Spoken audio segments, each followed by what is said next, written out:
I really do think everybody has to sort of figure out their own, way of what works for them. I mean, one thing that I sort of learned that I think is a good thing to know is that nothing that you write ever has to be seen by anybody but you. You shouldn't be scared to commit something to paper because you can erase it. Put it into a drawer. And but if you allow yourself the freedom to not be scared of being embarrassed or being foolish or something, then you can maybe find stuff that's interesting to you.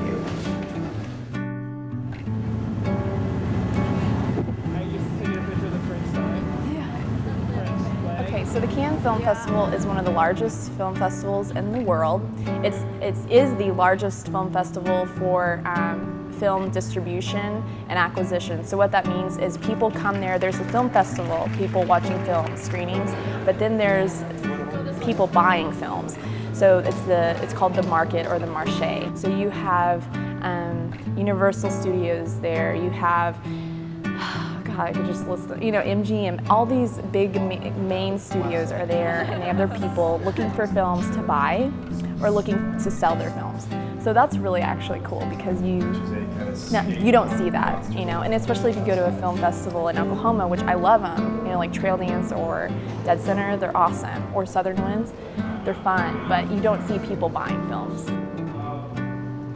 I didn't realize that America, it's because I'm American and I have such a limited point of view, but I didn't realize that America was it in filmmaking. English is the international business language, so you have countries with these films and they're all the posters are in English. It's really weird. You're like, that's not an English film. It looks like it is from the poster, but it's not. It's from Hong Kong or whatever. People are running around doing stuff all the time. You see celebrities left and right, hey Natalie Portman, it was just weird. I don't see celebrities in Oklahoma. I'm not like a pop culture fan, but it was really cool, just be like, I recognize that guy. You don't know his name, but you're like, he's in that one film. I think filmmaking is really interesting because it's such hard work. Even if you're making a 2-minute film, it's exhausting stuff.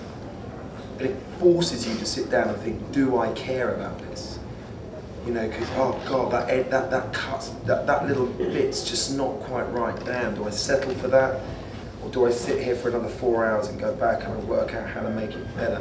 It forces you to think about what you want to say. There's another thing, they try to do the green team, which is like making the festival green, right? So students would go around and collect people's recyclable materials. You get to walk around anywhere you want and talk to anyone you want to about recycling. What's the best? No one's gonna hate you.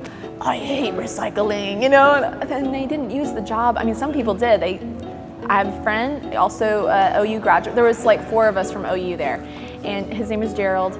He did the green team, used it to his advantage, and actually got an internship with Shoreline.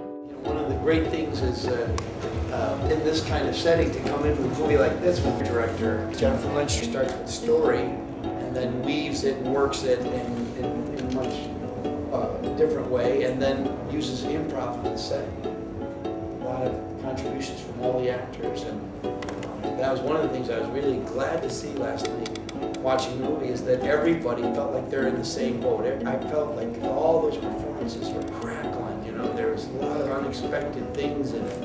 And a lot of that comes from her interest in, and just support of like, that's great, I'll go for more of that, man, let's go again.